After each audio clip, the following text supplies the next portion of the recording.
ধরুন ঢাকার প্রামগেটে একটি পারমাণবিক বোমা পড়ল।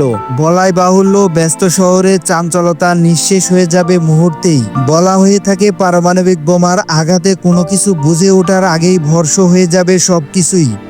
ধরা যাক আপনি বিস্ফোরণের স্থল থেকে বেশ দূরে আছেন, কিন্তু তাতে কি পারমাণবিক বোমার প্রভাব থেকে রক্ষা পাবেন? প্রশ্ন হচ্ছে বিস্ফোরণের ঠিক কতটা দূরে থাকলে আপনি নিরাপদ। 1945 সালে হিরোশিমার নাগাসার ঘটনা আমরা সবাই জানি। ফ্যাটম্যান আর লিটল বয়ের আঘাতে জাপানের দুটি শহরে প্রাণ হারায় 2 লক্ষর বেশি নিরীহ মানুষ। যুগ বদলেছে, প্রযুক্তির উন্নয়ন এখন দ্রুত গতিতে বাড়ছে।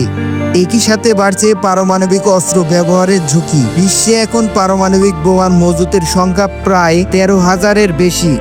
আধুনিক পারমাণবিক বোমা ফ্যাটম্যান ও লিটল বয়ের থেকেও 60 গুণ বেশি শক্তিশালী। ধরা যাক উত্তেজনা পরিস্থিতিতে কোথাও 1 মেগাটনের পারমাণবিক বোমা বিস্ফোরণ হলো। তৎক্ষণাৎ 1 সেকেন্ডের আগেই তৈরি হবে বিশাল আগুনের বলয়, যার ব্যাসার্ধ হবে 2 থেকে 3 কিলোমিটার। এর তাপমাত্রা হবে সূর্যের চেয়েও বেশি। এই বলয়ের মধ্যে থাকা সবকিছুই প্লাজমা অবস্থায় চলে যাবে। কয়েক ন্যানো সেকেন্ডের মধ্যেই সবকিছু ছায়ে পরিণত হবে। একটা উত্তপ্ত কড়াইয়ের মধ্যে 1 ফোঁটা পানি ফেললে যেমন শীতজলের মতো শব্দ হয়, আর তারপরই পানি উড়ে যায় ঠিক তেমন। অর্থাৎ ফার্মগেট থেকে তেজগাঁও, শাহবাগ, বাংলা মোটরস, নিউ মার্কেট, খামারবাড়ি পর্যন্ত ভস্ম হয়ে যেতে সময় লাগবে 1 সেকেন্ডেরও কম। এ তো গেল প্রথম ধাপ। পরবর্তী ধাপে ছড়িয়ে পড়বে বিশাল তেজস্ক্রিয়তার ঢেউ, যার ব্যাসার্ধ থাকবে 13 থেকে 15 কিলোমিটার পর্যন্ত। এই স্থানে তাপমাত্রা এত বেশি থাকবে যে রাস্তায় চলতে থাকা মানুষ হঠাৎই দেখবে সে জ্বলছে। মোহাম্মদপুর, মিরপুর, খিলগাঁও, রামপুরা, মহাখালী, উত্তরা পর্যন্ত ছড়িয়ে পড়বে এই আগুন। অর্থাৎ এই সীমানা পর্যন্ত মানুষ বেঁচে থাকার সম্ভাবনা নেই বললেই চলে। এরপর আসে তৃতীয় ধাপ। ভয়ঙ্কর ঝাঁকুনিতে কেঁপে উঠবে ঢাকা ও তার পার্শ্ববর্তী অঞ্চল। আগুনের বলয়টা এত বেশি চাপ তৈরি করবে যে শব্দের বেগের থেকেও দ্রুত গতির বাতাসে উড়ে যাবে শহর।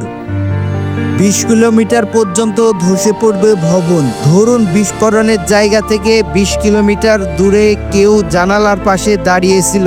হঠাৎ কিছু ঘটছে বলে ক্যামেরাটা বের করেছে, মাত্র ছবি তোলার বাটনে ক্লিক করার আগেই ধ্বংস হয়ে যাবে। দূরত্বের সাথে ঝাঁকুনি কমে আসলেও এই এলাকার মধ্যে থাকা তেল ও গ্যাস আগুনে ঘি ঢালার মতো অবস্থা তৈরি করবে।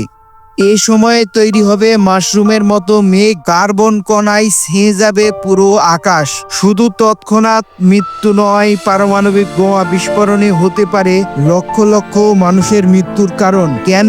তেজস্ক্রিয়তা। বাতাসের গতি অনুযায়ী তেজস্ক্রিয়তা কণা ছড়াবে 50 থেকে 80 কিলোমিটার পর্যন্ত। এমনকি ভারতের সীমান্ত পর্যন্ত ফল আউট ছড়াতে পারে। এই এলাকায় কেউ বেঁচে থাকলেও তেজস্ক্রিয়তার প্রভাবে নানা সমস্যা থেকে রক্ষা পাওয়ার কোনো উপায় থাকবে না। ধরুন অলৌকিকভাবে আপনি বেঁচে আছেন।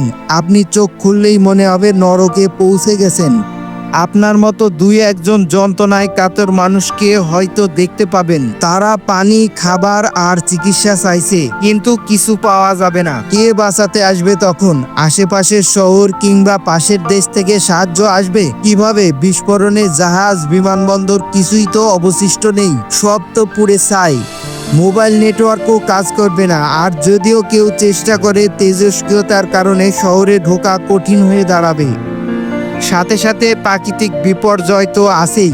কার্বন কণার তৈরি মেঘের জন্য সূর্যের আলো পৃথিবীতে পৌঁছাতে পারবে না। নেমে আসবে নিউক্লিয়ার উইন্টার্স। তাপ বায়ুমণ্ডলের উপর পর্যন্ত আটকে থেকে একসময় ওজোন স্তরে প্রভাব ফেলবে। বৃষ্টি নামবে, কিন্তু সে বৃষ্টি হবে অ্যাসিড বৃষ্টি। শুধু ঢাকা নয়, পার্শ্ববর্তী এলাকাগুলোও ক্ষতিগ্রস্ত হবে। শস্য উৎপাদন বন্ধ হয়ে যাবে, নেমে আসবে দুর্ভিক্ষ।